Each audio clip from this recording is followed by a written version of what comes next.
The night was bustling with people. Family and friends were all gathered around the Kennedy compound waiting for the election results to arrive.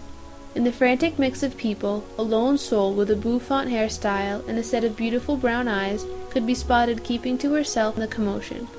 The chaotic night, in November of 1960, would be the first of many to come for Jacqueline Kennedy. But chaos was not a challenge for Jacqueline. When tested, an indescribable strength shone through her facade of delicacy. The next 3 years would show the world the strong woman Jacqueline Kennedy truly was. Jacqueline Kennedy was born to John Bernard Bouvier III and Janet Norton Lee on July 28, 1929. When Jacqueline was 4, she was given a sister, Caroline Lee Bouvier. Janet often favored Lee, leaving Jacqueline feeling lonely and unwanted. She was often found alone, writing, painting, and riding on horseback. She changed from a forlorn child to a smug and sometimes snobbish adolescent. In school, Jacqueline excelled in history, literature, art, and French. She attended Vassar College, where in her junior year she studied abroad at the Sorbonne in Paris. She attained a degree in French literature from George Washington University when she returned to the States.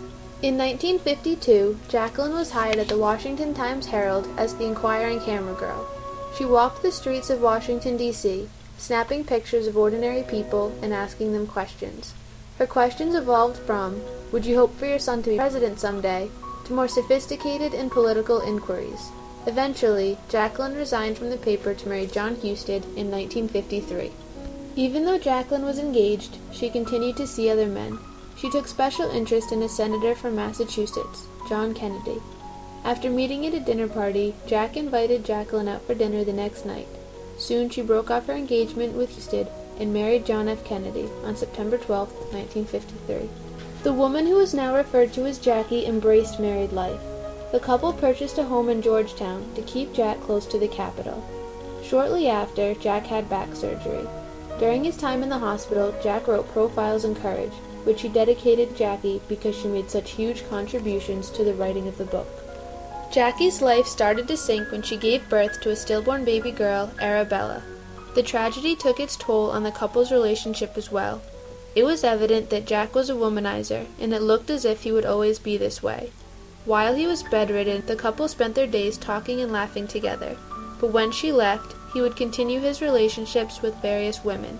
Jackie was well aware of his actions and felt a depression. After a while, she decided to make light of the situation and stand tall. Jack's attractions towards other women couldn't hold a candle to his love for Jackie. Jackie was finally given a child in November of 1957 when Caroline Bouvier Kennedy was born.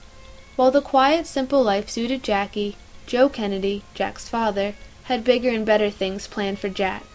If Jackie had stopped Joe Kennedy on the streets when she was an inquiring camera girl and asked him if he wanted to be the father of the President of the United States, he would have replied with a firm and honest yes.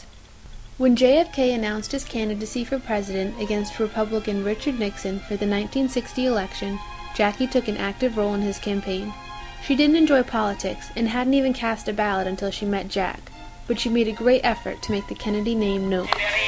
Jackie utilized her fluency in Spanish, French, and Italian to communicate with all Americans. She was a huge asset to Jack, and she would continue to help even after her doctor ordered her to stop campaigning because of her pregnancy. John Jr. was born 2 weeks after the election. Jackie continued to answer letters, tape commercials, and give interviews. She even wrote a weekly newspaper column called Campaign Life. This brings us back to the night of the election. Immediately after Jack's victory, Jackie was swamped by the press. Instead of basking in the limelight, she shied from public scrutiny. Soon, Jackie became accustomed to the paparazzi and learned to thrive in the public's eye. Jackie became the 3rd youngest First Lady and revolutionized the country's idea of the president's wife. She was cultivated and elegant, and although she had expensive taste and appeared aloof, the public took to her very quickly. The First Lady was no longer thought of as a grandmother, but as a symbol of a strong American woman. Within a matter of months, Jackie Kennedy began her first project as First Lady, the White House Restoration Project. Jackie told her secretary, "This place looks like a hotel that has been decorated by a wholesale furniture store during a January clearance." Jackie believed that the White House should be a place to display historically significant artifacts, so she made this her mission. Jackie created committees dedicated to collecting artifacts and designing the interior of the White House. she brought culture to the Capitol. She invited artists, composers, and writers to each function at the White House. She introduced round tables instead of the old U-shaped tables to create a more intimate setting. Jackie's restoration was crucial in establishing our image as a nation. On February 14, 1962, Jackie gave a televised tour of the White House for CBS. Over 80 million people across the world watched the airing. This established the Kennedys as cultural gurus. Jackie was even awarded an Emmy for her performance. The tour did wonders for the administration. The White House was no longer just a place for the president's family to work and live. It became a showcase for national treasures and a spectacle for all foreign leaders to behold. Jackie soon became seriously interested in politics. She again proved to be a huge asset to Jack. When on their trip to France, the crowds went nuts for the First Lady. In a speech, JFK announced, "I would like to introduce myself as the man who accompanied Jacqueline Kennedy to Paris, and I have enjoyed it." Jackie played the role of interpreter between French President Charles de Gaulle and JFK. De Gaulle was enchanted by La Belle Jacquet, as she was called. She knew more about French history than most men and women who lived there, and spoke French with the eloquence of a native. She left a mark on France that will remain until the end of time. Jackie had yet another chance to prove her worth as the First Lady. In the heat of the nuclear war crisis, Jack had to meet with Soviet Premier Nikita Khrushchev to settle the feud. The meeting didn't go very well. Nikita thought he was superior to the young American president, and Jack felt intimidated. Thankfully, Jackie was able to impress Khrushchev. Once again, she wowed a foreign dignitary with her intellect and worldliness. He was captivated by her as a person and as a politician. Jackie saved Jack on countless occasions. Once, Prime Minister Nehru of India was in the United States on a trip hosted by the Kennedys. On a tour of Newport, Jack took Nehru by the Newport mansions and joked, "I wanted you to see how the average American lives." Nehru was very offended by this remark. Jack's jokes were lost in translation. Jackie came to the rescue and fixed any misconceptions that arose. Nehru extended a hand and invited Jackie to visit him in India. Here she continued to blossom in her newfound political role. The summer of 1963 brought some of the hardest experiences in the Kennedys' lives. Jackie gave birth to another baby boy in August, but sadly, he died soon after from respiratory problems. This devastation strengthened the bond between Jack and Jackie. Anxious to get back on their feet, Jack announced his re-election for 1964. This campaign would bring the fateful trip to Texas. Jack desperately wanted Jackie by his side, and she reluctantly agreed to accompany him. John and Jacqueline Kennedy touched down in Fort Worth, Texas at 11 p.m. on November 21, 1963, and descended from the aircraft. Jack had a premonition when he remarked that Texas was nut country, and joked that someone might attempt to kill him. As the motorcade took its final turn, Jack took his final breath. Jackie looked over her shoulder, checking on her husband, only to find a dumbstruck expression on his face before he doubled over. As she absorbed what she was seeing, a second bullet lodged itself in the president's head, splattering Jackie with the brains of her beloved.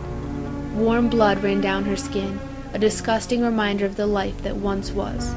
Amidst the turmoil and confusion, she dove into the trunk of the car and valiantly retrieved what turned out to be a piece of her husband's skull. Clinging to the shard of her love, she grasped Jack's head in her lap in a futile attempt to stop the rush of blood. Screaming her husband's name, she never gave up hope. She sat rocking to the solemn rhythm of her cries. "Jack! Jack! Jack!" she screamed in desperate hope. John Fitzgerald Kennedy died at 12:31 p.m. on November 22, 1963, by the hand of Lee Harvey Oswald. He spent his last moments in the desperate clutches of his wife. As the country mourned, Jackie was a symbol of hope and strength for Americans.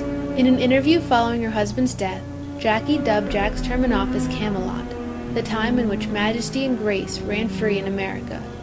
Jacqueline's influence on American history during the years 1961 to 1963 reshaped the world's view of American women and propelled her image from First Lady to an asset to the Kennedy campaign and frontrunner in foreign policy. Jacqueline Kennedy will live in infamy as an icon of strength and determination for our country. Her years in the White House exhibited her wit and brilliance with foreign leaders, her classiness and devotion to appearance, and her unfaltering strength for her country. Jacqueline Bouvier Kennedy is a woman to be remembered.